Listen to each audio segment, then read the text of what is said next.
అనుదిన బైబిల్ ద్వితీయోపదేశకాండం 20 అధ్యాయము. నీవు నీ శత్రువులతో యుద్ధమునకు పోయి గుర్రములను రథములను మీకంటే విస్తారమైన జనమును చూచినప్పుడు వారికి భయపడవద్దు. ఐగుప్తు దేశంలో నుండి నిన్ను రప్పించిన నీ దేవుడైన యెహోవా నీకు తోడైయుండును. అంతేకాదు, మీరు యుద్ధమునకు సమీపించినప్పుడు యాజకుడు దగ్గరకు వచ్చి ప్రజలతో ఈలాగు చెప్పవలను: ఇశ్రాయేలీయులారా వినుడి, నేడు మీరు మీ శత్రువులతో యుద్ధం చేయుటకు సమీపించుచున్నారు.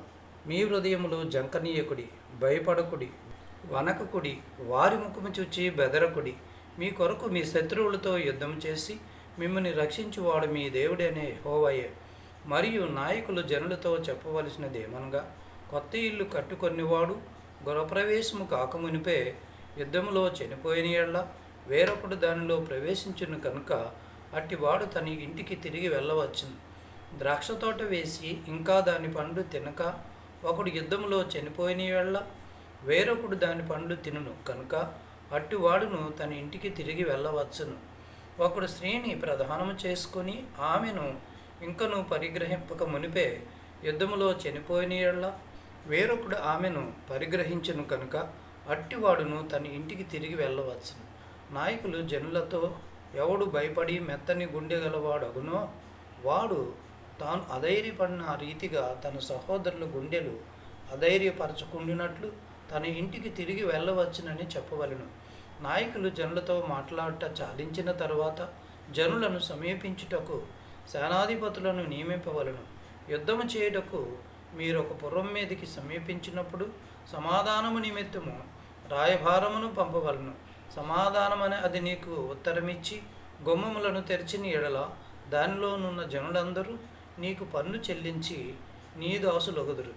అది మీతో సమాధాన పడక యుద్ధమే మంచిదని ఎంచిన ఎడల దాన్ని ముట్టడి వేయడి. నీ దేవుడైన యెహోవా దాన్ని చేతికి అప్పగించినప్పుడు దానిలోని మగవారినందరినీ కత్తివాత హతము చేయవలెను. అయితే స్త్రీలను, చిన్నవారిని, పశువులను, ఆ పురములోనున్నది యావత్తును, దాని కొల్లసం అంతటిని నీవు తీసుకొనవచ్చును. నీ దేవుడైన యెహోవా నీకిచ్చిన నీ శత్రువుల కొల్లసమును నీవు అనుభవించుదువు. ఈ జనముల పురములు కాక నీకు బహుదూరముగా ఉండిన సమస్త పురములకు మాత్రమే ఈలాగున చేయవలను. అయితే నీ దేవుడైన యెహోవా స్వాస్యముగా నీకిచ్చుచున్న ఈ జనముల పురములలో ఊపిరిగల దేనిని బ్రతకనీయకూడదు.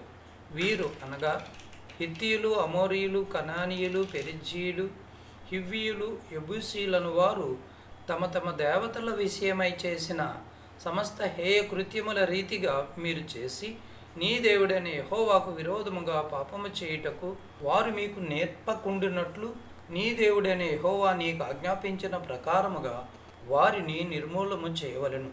నీవు ఒక పురమును లోపరుచుకొనుటకు దాని మీద యుద్ధము చేయుచు అనేక దినములు ముట్టడి వేయినప్పుడు దాని చెట్లు గొడ్డలి చేత పాడు చేయకూడదు. వాటి పండ్లు తినవచ్చును కానీ వాటిని నరికివేయకూడదు.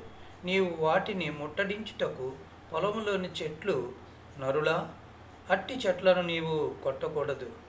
ఏ చెట్లు తనదగిన ఫలములనిచ్చినవి కావని నీవెరుగుదువో వాటిని పాడు చేసి నరికి నీతో యుద్ధము చేయ పురము పడు వరకు వాటితో దానికి ఎదురుగా ముట్టడి దెబ్బ కట్టవచ్చును.